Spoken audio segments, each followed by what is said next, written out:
Bienvenue sur Leadershift, le podcast qui fait bouger votre leadership. Bonjour, c'est Vincent, bienvenue dans un nouvel épisode de Leadershift. Cette semaine, gagner sur le marché des talents. Ça devient très très compliqué dans notre région, mais aussi dans d'autres régions du monde. L'article que je vais utiliser aujourd'hui est un article de McKinsey, donc qui parle beaucoup des États-Unis, mais en lisant l'article, je me suis rendu compte que beaucoup des choses dont il parlait s'appliquaient ici, dans nos régions de Suisse romande, et plus particulièrement dans les régions dans lesquelles on a besoin de ce qu'on appelle de personnel qualifié, formé. Et je trouvais l'article intéressant parce qu'il donne, à mon avis, quelques pistes qui peuvent être intéressantes pour les entreprises qui ont de la peine à recruter, qui ne trouvent pas de personnel. Et donc, je me proposais d'en discuter avec vous cette semaine. Donc l'article McKinsey que je mettrai en lien, comme d'habitude, s'appelle Gone for Now or Gone for Good, How to Play the New Talent Game and Win Back Workers. Ou Parti maintenant, parti pour toujours, comment jouer au nouveau jeu des talents et regagner des collaborateurs. On dit travailleurs, mais bon, workers, travailleurs. Je préfère collaborateurs ou collaboratrices. Donc c'est comment jouer au nouveau jeu des talents, et donc nous verrons quelques manières de le faire. Petit résumé des épisodes précédents. Pourquoi est-ce que cette vague d'attrition, cette vague de départ est différente? Parce que certaines personnes partent sans rien avoir derrière, sans avoir de job. Moi j'ai plusieurs personnes qui me l'ont dit, face à face, j'ai quitté mon job, et pourtant j'ai pas trouvé de job. Et ça c'est nouveau, parce qu'avant, en général, on attendait, et puis histoire de quelque part bien entuber l'employeur qui nous avait pas convenu, on attendait d'avoir quelque chose aligné. Et là maintenant, des personnes disent non, j'en peux plus, j'en ai marre, je pars, tant pis, j'ai rien, c'est pas grave. Numéro 1. Numéro 2, certaines personnes partent pour un job complètement différent. Alors c'est pas l'histoire d'aller faire du fromage de chèvre dans le Larzac, ou plutôt en Suisse dans le Jura bernois, mais partent pour un job complètement différent, changent complètement d'industrie, changent de métier, il y a des coachs et des consultants partout, donc c'est pas que simplement on part pour rester dans son domaine professionnel, on part pour un job complètement différent. Et certaines personnes partent tout court. Encore un copain, l'autre jour, qui me dit, écoute, tant pis, j'ai 60 ans, j'en peux plus, j'en ai marre, je pars. Tant pis, j'aurai moins de retraite, mais on se débrouillera, on fera avec. Et ça, c'est nouveau aussi. Donc, quelque chose a fondamentalement changé. Alors, du point de vue de l'employeur, qui lui se dit, je dois quand même avoir des gens pour fabriquer, qu'est-ce que ça veut dire? Ça veut dire que la compétition n'est plus qu'avec les concurrents habituels. Les gens que vous rencontrez dans les cocktails ou dans les événements organisés par la chambre économique locale. La compétition est plus seulement avec ces gens-là. La compétition est aussi avec justement tous ces autres jobs non traditionnels ou avec pas de job du tout. Donc la question, c'est pas pourquoi tu devrais bosser chez Burger King plutôt que chez McDo, c'est pourquoi tu devrais bosser chez Burger King plutôt qu'ouvrir ton propre atelier de poterie, ou pourquoi est-ce que tu devrais bosser chez Burger King tout court. Et ça change tout, parce que ça ouvre complètement la manière dont ce qu'il faut proposer aux gens. Faut pas juste leur dire, chez nous vous allez être payé. Ça, ils peuvent quasiment... il y a des employeurs qui vont presque se prostituer pour avoir des collaborateurs, des collaboratrices. Donc, ça ne suffit pas. Donc, ça ouvre ce marché, la compétition devient vraiment tous azimuts, et on ne concourt pas que contre des gens comme nous. On concourt contre d'autres types de métiers, d'autres types de flexibilité, d'autres types de valeurs de travail. Et ça, c'est très différent. Deuxième élément de résumé des épisodes précédents, parmi les personnes qui ont démissionné, l'attrition était la plus apparente dans quel secteur? Alors, aux États-Unis, mais vous verrez, donc, consommation, grande consommation, commerce de détail, santé, éducation. Regardez, chez nous, c'est à peu près pareil. On pourrait rajouter aussi l'hôtellerie et la restauration, alors qu'ils mettent dans les secteurs de la consommation, j'imagine. Pourquoi? Alors si je voulais être cynique et un peu méchant, je dirais qu'à force de traiter les gens comme de la merde, ils finissent par vous le rendre. Donc je pense que il y a beaucoup de ces entreprises qui, pour des raisons culturelles, historiques, voilà, franchement, la serveuse du restaurant, un jour elle est là, un jour elle est pas là, on a l'impression que c'est pas très grave, et puis que c'est déjà remplaçable, et puis de toute façon, et je pense que c'est une énorme erreur de penser comme ça. Et du coup, ces collaborateurs, ces collaboratrices-là, nous le rendent bien. Et donc, il y a des restaurants qui n'ouvrent plus que tel jour. Il y a des gens, nous, pour réserver des salles de séminaire, à partir du mois de décembre, c'est une catastrophe. Il y a des endroits qui ferment complètement, tout le mois de décembre et le mois de janvier. Donc, tous ces secteurs dans lesquels les gens étaient maltraités ou pas bien traités ou pas conventionnés, par exemple en Suisse on a le mécanisme de la convention collective de travail, eh bien ça donne des domaines dans lesquels il est beaucoup plus difficile de recruter aujourd'hui. Troisième part de résumé des épisodes précédents, pourquoi les personnes partent? Parce qu'elles peuvent, parce qu'elles sont en colère, parce qu'elles sont fatiguées. Parce qu'elles peuvent, oui, le marché est tellement sec que les gens savent, les gens parlent entre eux. Ils disent, dis donc, j'ai appris l'autre, il a mis 2 semaines pour trouver meilleur salaire, plus de flexibilité, plus près de chez lui. Je veux dire, what's not to like, comme on dit. Je veux dire, pourquoi est-ce que moi je devrais rester dans mon entreprise où je suis moins bien payé, il n'y a aucune flexibilité. Tout ça fait partie, une espèce de grand marché du travail, avec beaucoup de barrières qui sont tombées. Parce qu'elles sont en colère. Top 3 des raisons pour lesquelles les personnes ont quitté leur travail sans job derrière. Donc vraiment les gens qui se sont dit, maintenant j'en ai marre, ça suffit, je pars. Vous êtes prêts? Top 3 raisons. Numéro 1, des dirigeants indifférents. Uncaring leaders. Des dirigeants indifférents en 2022. Ça me paraît incroyable. Comment est-ce que c'est encore possible aujourd'hui d'avoir des uncaring leaders? Partout, on n'arrête pas d'en parler. Je parle pas de mon podcast, mais vraiment, vous lisez la presse, la grande presse, les journaux papier, vous savez, les trucs qu'on tourne là pour regarder les feuilles, les pages. Là, il y a les articles, la télévision, le téléjournal, il y a des émissions, je parle même pas des nouveaux médias, avec tous ces gens qui donnent des exemples de leaders qu'ils ont aimés, etc. Donc, j'ai de la peine à comprendre. Alors, vous me direz, moi ça m'arrange, ça me donne du travail, mais en fait non, pas tant que ça. Parce qu'en fait ces gens-là, je les vois pas moi. Moi je vois que les gens qui font déjà l'effort presque. Donc, top 3 raisons pour lesquelles les personnes ont quitté leur travail sans job derrière. 1, des dirigeants indifférents. 2, attentes insoutenables en matière de performance professionnelle. Trop de pression. Trop de pression. Trop de pression. Performer. T'es crevé, tant pis, performe. Tu viens de te divorcer avec ta femme, je m'en fous, tu viens bosser. Parce qu'il faut livrer le client. Et je crois que ce qu'on apprend, c'est que ce qui fait vivre une entreprise, c'est pas les clients, c'est les collaborateurs. Alors, vous me direz, sans clients, il n'y a pas d'entreprise. Ouais, mais sans collaborateurs non plus. Alors avant, c'était comme les citrons, on les pressait, on les jetait, on en prenait d'autres. Et là maintenant, ce genre de méthodologie, ce genre de méthode, ce genre d'attitude est simplement plus possible. Troisième raison pour lesquelles les personnes ont quitté leur travail sans job derrière, manque de possibilités de développement de carrière et d'avancement.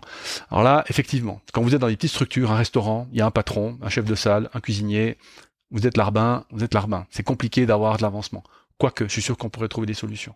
Mais c'est beaucoup plus difficile dans les petites structures, les petites PME, voire même les très petites entreprises. Donc là, si vous êtes une très petite entreprise, voilà, on peut toujours en discuter, mais effectivement, je pense que vous avez moins d'outils qu'une plus grande entreprise, même de 100, 200 personnes, où là, on peut bouger, on peut donner des rôles, on peut donner des responsabilités sectorielles, c'est quand même beaucoup plus simple. Mais, sur les 2 premiers, nous sommes tous concernés. C'est pas possible en 2022 que des gens doivent quitter leur job parce qu'ils ont des dirigeants indifférents, ou parce qu'il y a des attentes insoutenables en matière de performance professionnelle. C'est pas possible. Alors ceux qui reviennent, d'ailleurs, pourraient repartir. Mais pour des raisons différentes. C'est intéressant. Première raison pour lesquelles ceux qui sont revenus pourraient repartir, manque de possibilités de développement de carrière et d'avancement. Deuxième, rémunération globale inadéquate. Troisième, manque de travail qui ait du sens. Donc en gros, ils sont revenus parce qu'ils ont trouvé des endroits où il y a des caring leaders, où il y a des dirigeants qui s'occupent d'eux, où il y a moins de pression. Par contre, ils continuent à dire, je veux progresser, je veux qu'on me paye au prix du marché, et puis je veux quand même que ce que je fasse ait un sens. C'est ce qui me fait que je lisais un titre d'article il y a quelques jours On disait que d'ici 2050, la moitié des marques de luxe auraient disparu. Ben, c'est compliqué quand on fait du luxe, quand on fait que du luxe, entre guillemets, dans des environnements comme ceux dans lesquels on vit aujourd'hui. Urgence climatique, urgence géopolitique, guerre. Je pense que les gens cherchent du sens. Et c'est vrai que si le sens n'est que dans le produit, ça peut être difficile. Alors que si le sens est, par exemple, dans l'entreprise, dans la camaraderie, dans les liens sociaux qu'on a dans l'entreprise, je pense que ça peut faire vraiment aider, disons, l'entreprise à atterrir et conserver des collaborateurs. Donc, pour résumer, cette vague d'attrition est différente. Les gens partent parce qu'ils peuvent, parce qu'ils sont en colère, parce qu'ils sont fatigués, même s'il n'y a rien derrière. Les raisons principales sont des dirigeants indifférents et des attentes insoutenables en matière de performance, donc trop de pression. Comment faire? Alors, je vous ai détaillé 3 steps. Le premier, c'est pay to play. C'est que vous devez vous aligner aux conditions du marché. Alors, c'est la compensation totale, hein, y compris caisse de pension, etc., etc. Donc, tout ce qui est avantage en espèces et en nature doit être revu pour vous. Sinon, vous ne jouez même pas. Sinon, vous allez même pas recevoir de CV. Donc, et c'est pire que ça, c'est que même si vous payez mais que ça se sait pas, vous aurez des problèmes. Ça veut dire que vous devez trouver un moyen de faire que ça se sache, soit par les collaborateurs, soit en mettant un article dans la presse, mais donc vous devez vous aligner. Il n'y a pas le choix aujourd'hui. Vous devez vous aligner. Donc, c'est même pas comment faire pour attirer des collaborateurs, c'est même comment faire pour rien qu'avoir des CV pour être sur le terrain, pour jouer avec les autres, ou contre les autres dans ce cas-là. Ça, c'est le step 1. Le step 2. Alors, je vous le lis, hein, je l'ai traduit de l'anglais, parce que je pense qu'il est vraiment intéressant et je voulais pas le trahir. Hein. Step 2. L'examen de la rémunération et des avantages sociaux n'est que la première étape. Les entreprises doivent également investir dans la création de lieux de travail qui collent, hein, sticky en anglais, en écoutant les employés, en anticipant et en répondant à leurs préoccupations, pas seulement répondant, en anticipant à leurs préoccupations, en favorisant la sécurité psychologique et le sens de la communauté, on en parlait avant, et en mesurant les résultats. Plutôt que de mener uniquement les entretiens de départ, par exemple, votre entreprise a-t-elle mis en place des entretiens de maintien, en demandant aux personnes occupant les rôles les plus critiques comment elles se portent, ce dont elles ont besoin pour continuer à occuper ces fonctions. L'entretien de fin d'année peut le faire, par exemple, pour ceux ou celles d'entre vous qui ne l'ont pas encore. Le one-to-one. Parler régulièrement avec ses collaborateurs. Hein, alors, si c'est pas fait par la ligne, il faut que ce soit fait par les RH ou par quelqu'un. Hein, mais donc, l'idée, vous voyez, c'est de conserver le lien avec les collaborateurs et les collaboratrices. Suite de l'article. En fonction des réponses, les entreprises pourraient introduire de nouveaux types d'innovations, en matière d'horaire par exemple. Pourquoi ne pas établir une équipe de mi-journée pour les travailleurs, ou permettre aux gens de constituer leurs propres équipes pour des projets, plutôt que de les affecter à des équipes toutes faites. On parle là plutôt de grandes entreprises. Au cours des 2 dernières années, certaines entreprises ont essayé d'autres mesures relativement simples et collantes liées à la rémunération, notamment en offrant des primes de bien-être aux employés, ou en accordant des jours de congés supplémentaires pour le développement professionnel, ou des pauses pour la santé mentale. Une société de parcs à thème et de divertissement a proposé de payer 100% des frais de scolarité des employés qui souhaitent faire des études supérieures. 100%. Dans cette nouvelle compétition pour les talents, les employeurs devraient reconnaître les différents rôles que la rémunération peut jouer à la fois comme facteur d'hygiène et comme source de motivation. Les individus peuvent rechercher une certaine fourchette de rémunération lorsqu'ils envisagent une offre d'emploi. Mais une fois le seuil atteint, des facteurs culturels peuvent rendre une entreprise plus attrayante pour y entrer et idéalement pour y rester. Donc c'est exactement ça, c'est vous alignez au niveau Camp and Ben, salaire et avantages sociaux, les gens viennent regarder. Mais une fois qu'ils viennent regarder, c'est pas ça qui va les faire rester. Ce qui va les faire rester, c'est ce que vous proposez en interne. Donc se concentrer uniquement sur la rémunération ou uniquement sur les facteurs culturels ne permettra pas d'endiguer la vague d'attrition. Les chefs d'entreprise doivent accorder une attention constante aux deux. Donc alignement au niveau des salaires et de la compensation totale, du package, et culture d'entreprise. Donc, je trouvais intéressant parce que, bon, il donne une ou deux pistes, mais c'est vraiment cette idée que je ne peux plus jouer qu'avec les finances. Je ne peux plus jouer, finalement, les gens, ils ont un contrat de travail et puis on les paye et puis ça suffit. Non, nous devons proposer autre chose. nous devons nous occuper des gens comme de personnes. C'est fini cette espèce d'idée tayloriste où on achète finalement une partie de cerveau, 10 doigts et puis 2 pieds. Je pense que cette attitude-là vis-à-vis de collaborateurs, de collaboratrices, ne fonctionne simplement plus. Ça, c'était le step 2. Donc le step 1, vous vous souvenez, pay to play. Le step 2, écoutez. Step 3, étendre le territoire de pêche. Alors du coup, maintenant, on est aligné au nouveau Comp and Ben, ça va bien, mais on aimerait faire rentrer plus de CV. Comment est-ce qu'on fait? Alors il donne quelques pistes que certaines d'entre vous auront déjà étudiées, mais je pense que ça vaut la peine de les résumer. Première chose, les personnes qui sont pas, ou plus, ou pas encore sur le marché du travail. Personnes pas sur le marché du travail, eh bien, des gens qui ont peut-être pris une retraite anticipée, des personnes qui sont à la retraite, des personnes qui sont sur le marché secondaire du travail. Marché secondaire du travail, ce sont toutes les institutions de réinsertion professionnelle. Il y a encore des gens dans ces institutions qui sont tout à fait capables de travailler en entreprise, mais pour l'instant, on les a jamais pris en compte parce qu'on imaginait que c'était pas nécessaire. Or là, il y a peut-être des personnes qui pourraient vraiment vous aider. Ou pas encore sur le marché du travail, eh bien, comment est-ce qu'on fait pour établir de meilleurs liens avec les écoles, avec les étudiants, avec les stagiaires, Stage. Moi, j'ai entendu des gens, j'ai eu un CV de quelqu'un l'autre jour qui avait fait 8 stages de suite, non payés. Oui. Mais fatalement, ces gens-là, ils vont pas vouloir rester. Ils ont besoin de vivre comme tout le monde, ils ont besoin d'autonomie, donc peut-être payer plus les stages, ou mieux, ou proposer d'autres choses que des stages courts, je ne sais pas. Mais en tout cas, ce qui est sûr, c'est que les personnes qui ne sont pas plus ou pas encore sur le marché du travail, il faut retrouver un lien avec le local. Parce que si vous allez sur le marché secondaire du travail, vous pouvez pas demander à quelqu'un qui est en Roumanie d'intégrer, de travailler, de faire du sourcing pour quelqu'un qui est ici en Suisse, quoi. Il va falloir prendre quelqu'un ici en Suisse et puis que on aille dans nos communautés, dans les clubs de village, dans je ne sais pas où, pour voir où sont les gens, parce que les gens ils sont là. Deuxième manière d'étendre le territoire de pêche, des personnes qui sont parties. Donc conserver le contact à tout prix. Quelqu'un part, on fait un super exit interview, on remercie la personne pour sa collaboration, on lui souhaite bonne chance et on garde contact sur LinkedIn. Tous les 3 mois, un petit message, hey, comment ça va? Ah, j'ai vu que tu as posté ça, super, bravo. LinkedIn ou d'autres messages. Est-ce qu'on développe un alumni des gens, un petit club alumni des gens qui sont qui ont travaillé chez nous, comme finalement le font les universités ou les écoles. Troisième manière d'étendre le territoire de pêche, personnes non formées ou non formées traditionnellement. Alors oui, je viens de Roumanie, j'ai un diplôme d'ingénieur, il n'est pas reconnu en Suisse, dis donc. Et c'est le même ingénieur, elle a les mêmes compétences que n'importe qui d'autre, mais elle a été formée en Roumanie. Et alors? Est-ce que c'est vraiment un problème? Donc plutôt que de scier tous les CV qui ne correspondent pas au bon vieux CFC, plutôt plus haute école qu'on peut considérer en Suisse, pourquoi pas tester, essayer. Et alors les personnes non formées traditionnellement, voire évidemment les personnes non formées. Les personnes qui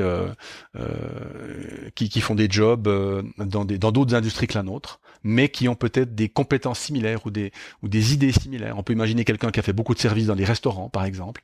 Eh bien, c'est quelqu'un qui peut être tout à fait utile dans un travail, je sais pas, moi, de réception ou de prise d'appel téléphonique ou de support vente ou que sais-je.